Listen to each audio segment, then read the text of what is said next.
커피를 사랑하시는 구독자 여러분, 안녕하세요. 바리스타 박진우입니다. 오늘은 제가 얼마 전에 겪었던 이런 일을 말씀드리면서 이야기를 좀 시작을 해볼게요. 오랜만에 아는 지인분을 좀 만날 기회가 있어가지고 호프집에 들어갔어요. 좀 늦은 시간이어가지고 저는 식사를 못한 상태여서 간단한 음식 종류를 시키고 그리고 운전을 해야 돼서 술은 시키질 않았는데, 같이 잠깐 뵙게 된 분은 식사는 하셨기 때문에 헤비한 걸 드시기엔 좀 부담스러우셨고, 그래서 맥주를 한잔 하시겠다. 그래서 이제 맥주를 주문하셨어요. 상대방은 이제 여성분이셨거든요. 서빙하시는 분이 맥주를 당연한 듯이 제 앞에다 이렇게 갖다 놓는 거예요. 뭐 이런 일은 뭐 여러분들도 비일비재하게 겪으셨던 종류의 일이실 거예요. 비슷한 일은 또 있었는데, 이거는 제가 겪은 건 아니고 제 또 아는 다른 분이 겪은 일이에요. 그분은 이제 그 부부셨는데, 부부가 카페에 들어가셨대요. 그래가지고 여성분이 맥주를 주문하시고, 남성분은 뭐였더라, 그 뭐 핫초코였나요? 아니면 뭐 카페라떼였나? 아무튼 좀 달콤한 그런 종류의 음료를 주문하셨다고 해요. 그런데 마찬가지로 서빙하시는 분이 맥주를 당연하게 남성분 앞에다 놓고 핫초코를 여성분 앞에 이렇게 놨던 거죠. 이런 얘기를 하시는데, 저도 업계 종사자 입장에서 이렇게 좀 떳떳하지 못하고 저도 좀 부끄러워지더라고요. 근데 바람직한 형태의 그 서비스 형태는 아닌 것 같아서, 그런 일이 있었다는 부분에 대해서 저도 좀 서비스업에 몸담은 한 사람으로서 좀 하고 싶은 얘기도 있고, 느끼는 바가 좀 몇 가지 있어서 말씀을 드리려고 영상을 제작하게 됐어요. 이게 꼭 비단 뭐 젠더 문제라던가 뭐 여성 문제, 페미니즘 문제로 해석될 수도 있는 부분이지만, 그런 얘기를 오늘 드리려고 하는 건 아니고요. 저는 여기에 대해서 두 가지 정도 말씀을 드릴 거예요. 하나는 서비스란 무엇인가, 그리고 또 하나는 서비스맨의 기회로서의 이 눈치라는 부분, 넘겨짚는 거죠. 이 기회로서의 눈치라는 부분에 대해서 이 두 가지를 말씀드릴 겁니다. 첫 번째부터 말씀을 드려볼까요? 서비스란 무엇인가? 이 서비스란 무엇인가라는 이제 질문이 우리나라의 서비스 산업 규모에 비해서 굉장히 좀 빈약하다는 생각이 들어요. 우리는 흔히 서비스라는 걸 뭐라고 생각하고 있나요? 두 가지 정도로 요약이 될 것 같아요. 하나는 물질적인 보상을 하는 거예요. 물질적인 보상을 서비스라고 얘기를 하는 거죠. 뭔가 공짜로 더 주는 거. 그런 재화, 교환 가치가 있는 재화들을 무상으로 더 주는 것들을 서비스라고 얘기를 하는 것 같아요. 이거는 문제가 뭐가 되냐면은, 서비스라는 건 원래 그렇게 이제 어떤 사물로 대체될 수 있는 그런 게 아니라고 저는 생각해요. 그런데 그런 것들이 어떤 사물로 이제 대체가 되면서 디폴트로 하나의 양이 늘어나 버리는 거죠. 마치 이제 서비스라는 것이 조삼모사식의 어떤 그런 말장난처럼 돼버리는 경향이 있는 것 같아요. 이 서비스가 사물로 한정되는 그런 효과 안에서는요, 서비스라는 것에 대해서 고민할 필요도 없어지고 논의할 필요도 없어지면서 손님이 지불해야 될 가격은 암묵적으로 더 높아지고, 그렇다고 한다면 이제 물건의 사물에 담을 수 없는 어떤 본연의 어떤 서비스, 제가 이제 논점으로 삼고 싶은 그 어떤 수준이 낮아지면서 소비자들도 이제 어떤 불만족스러운 뭔가를 느끼게 되는 거죠. 여기서 등장하는 게 뭐냐면 두 번째 서비스 형태입니다.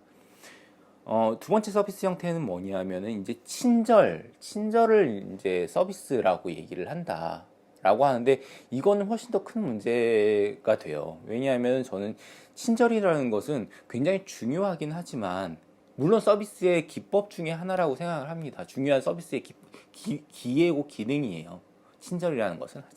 하지만 그것을 넘어서 인간 본연의 어떤 기회이기도 하거든요, 친절이라는 것은. 그렇기 때문에 인간 사회를 조금 더 윤택하게 하고 인간 사이를 조금 더 부드럽게 만들고 그런 과정에서 뭔가 이제 사회라던가 공동체를 좀 더 공고히 할 수 있는 요소로서의 친절이라는 부분이 분명히 필요한데 이것이 서비스화 되면서 어떻게 되냐면 인간 본연의 기회가 아니라 서비스맨이라는 어떤 국한된 부류의 의무처럼 돼버리는 거예요. 친절이라는 것은 저 사람의 일인데 내가 왜 친절을 해야 되지? 저 사람? 친절을 베푸는 것 자체가 손해가 돼버리는 거예요. 그건 맞아요. 우리가 어떤 뭐 카페에서 커피 한 잔을 마시고 돈을 지불하잖아요. 그 돈에는 꼭 물물 교환의 것만이 아니라 그 이외의 것들이 묻어들어 있는 거거든요. 거긴 반드시 서비스라는 것도 포함이 됩니다. 그리고 물론 손님들이 주시는 지불하는 돈에도 딱 꼬집어서 뭐 얼마 이런 정찰 가격으로서의 그런 돈 이외에 뭔가가 더 묻어들어 있어요. 이런 것들을 사회학에서는 선물의 개념으로 설명을 하고 있는데 오늘은 거기까지 설명을 하면 너무 길어질 것 같으니까 선물 얘기는 나중에 킵해뒀다가 좀 더 재밌는 영상으로 제가 설명을 드릴게요. 어쨌든 그런 서비스라는 것이 가격에 포함된 것이 맞습니다. 네, 그건 주지의 사실이에요. 그런데 이 중요한 건 뭐냐면 이 서비스 이꼴 친절이 됐을 때 서비스 이꼴 친절이 됐을 때 그럼 친절이라는 것은 돈으로 살 수 있는 것이고 바꿔 말하자면 친절이라는 것은 돈을 받고 팔아야 되는 것이고 친절을 무료로 제공하는 것은 손해가 되는 것이고 이런 관점이 완성되는 거죠. 그래서 어떻게 되냐면 서비스 업계에서는 친절의 인플레이션이 일어나요. 이런 거 한번 겪어보셨을 거예요. 2000년대 초반까지만 해도 이 친절의 인플레이션이 어디까지 치달았냐 하면은 패밀리 레스토랑 같은 데 가면 무릎 꿇고 이제 주문을 받잖아요. 그거 굉장히 부담스러웠거든요, 저는. 그거 부담스럽다는 분들이 워낙 많으셔가지고 요즘에는 그건 좀 줄었는데 친절의 인플레이션이 점점 증가하다가 보면은 그런 것들을 이제 어떤 한계 효용 체감이라고 얘기를 하기도 하고 경제에서는 어떤 역치의 관점에서 처음에는 요 정도의 친절만으로도 사람들한테 감동을 주고 내가 서비스맨으로서 좀 그 아이덴티티를 구가할 수가 있었는데 너도 나도 친절이라는 상품을 제공하다 보니까 나는 거기에 대해서 아이덴티티를 획득하려면 더 친절해져야 되는 거죠. 이런 역치가 점점 올라가면서 이제 친절의 인플레이션이 일어나는 건데, 그런 과정에서 이제 인간이 제공할 수 있는 친절이라는 거는 한계가 있어요. 무릎 꿇고 주문받는 수준까지 올라갔잖아요. 그렇죠? 그러다 보니까 어떻게 되냐면은 이 친절의 가치, 친절의 역치를 한껏 높아진 친절의 역치를 만족시키기 위해서 상대방이 그 사람의 친절을 회수하는 상황으로까지 치달아지는 거예요. 서비스맨이 제공하는 친절은 점점 높아지고 이 가치를 위해서 손님 스스로의 인간으로서의 친절을 회수해 버린다니까요. 이런 되게 구조적으로 설명을 했지만 이런 작용이 암묵적으로 작동을 하고 있다는 겁니다. 그래서 그 친절을 회수하면서 등장하는 주체가 누군가요? 바로 진상이라고 하는 우리가 혐오에 맞지 않는 그리고 구설수에 올라마지 않는 그런 종류의 진상이라고 하죠. 무례한 손님들. 서비스라는 부분에 대해서 서비스라는 논의 자체를 게을리하고 제가 얘기했던 두 가지 대상, 두 가지의 구성물에 의탁한 결과가 진상의 탄생, 그리고 친절의 인플레이션, 뭐 이런 것들, 그리고 어떤 직업군의 기회로서의 서비스, 이런 것들에 대한 논의가 소홀해지는 부분이 없잖아 있는 것 같아요. 그럼 제가 생각하는 서비스라는 건 무엇인가?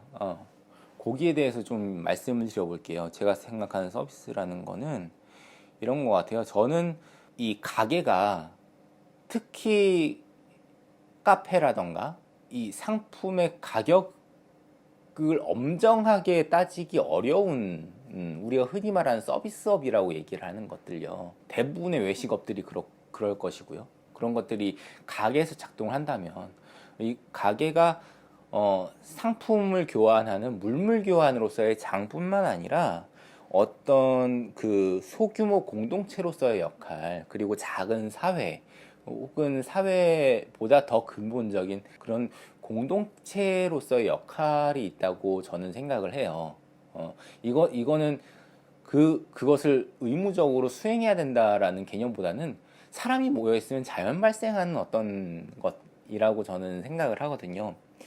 그런 소규모 공동체에서의 가게에서 서비스맨의 역할이라는 것은, 그리고 서비스라는 건 뭐냐면은 손님들이, 그러니까 구성원들이 체제를 경험하게 하는 거죠. 이 체제와 어떤, 뭔가 좀 더 나은 말이 없을까? 체제 말고 시스템? 그러기도 좀 그렇고, 어떤 준칙, 요 얘기를 같이 쓰면 좋겠네요. 손님들이 준칙으로서 체제를 경험하게끔 하는 것이 서비스이고, 그 서비스를 체현하는 게 이제 서비스맨의 역할이라는 거죠. 아, 여기는 이런 식의 공동체구나. 여기는 그것이 뭐 아주 일상과 단절된 어떤 완전히 새로운 이 세계의 어떤 감흥이든지, 아니면은 뭔가 우리가 과거에 혹은 다른 데서 겪어봤을 법한 공통적인 뭔가든지, 아니면 아주 편안하고 누구나 익숙한 일상의 연장체든지, 예, 그거는 뭐 이제 그 가게마다, 그 장소마다 이제 그 기준이 달라질 수 있겠지만, 공통적으로 어떤 그 준칙으로서 체제를 경험하게 한다는 그런 서비스의 모토는 공통적으로 작동을 하는 것 같아요. 그러면은 그런 서비스를 수행하는 서비스맨, 직업인으로서의 서비스맨의 여러 가지 어떤 역량이라던가 뭐 그런 것들이 여러 가지가 있겠지만, 저는 앞서도 말씀드렸듯이 이 눈치라는 부분에 대해서, 서비스맨의 기회로서의 눈치라는 부분에 대해서 좀 말씀을 드리려고 해요. 그러면은 앞서 사례로 다시 돌아가 볼게요. 당연하게 뭔가 이제 저 사람은, 저긴 남성분이 저쪽에 있으니까 남성분이 맥주를 마실 거야. 여성분은 좀 달콤하고 부드러운 그런, 부담 없는 메뉴를 마시거나 아니면 술을 드시지 않을 거야 라고 생각했던 어떤 그런 선입견을 발동시키는, 눈치를 발동시킨 거죠. 이 눈치라는 건 굉장히 중요해요. 눈치라는 것은 굉장히 중요하고 유용한 기회입니다. 눈치가 빠르다면 훌륭한 서비스맨이 될 가능성이 물론 커져요. 굉장히 중요한 장점 중에 하나고 굉장히 좋은 재능일 겁니다. 그런데 중요한 건 뭐냐면은 앞에 사례와 연결을 해서 이 눈치가 무엇을 보좌하는가, 이 눈치라는 기회가 무엇을 기능하게 하는가가 굉장히 중요한 문제가 되는 거예요.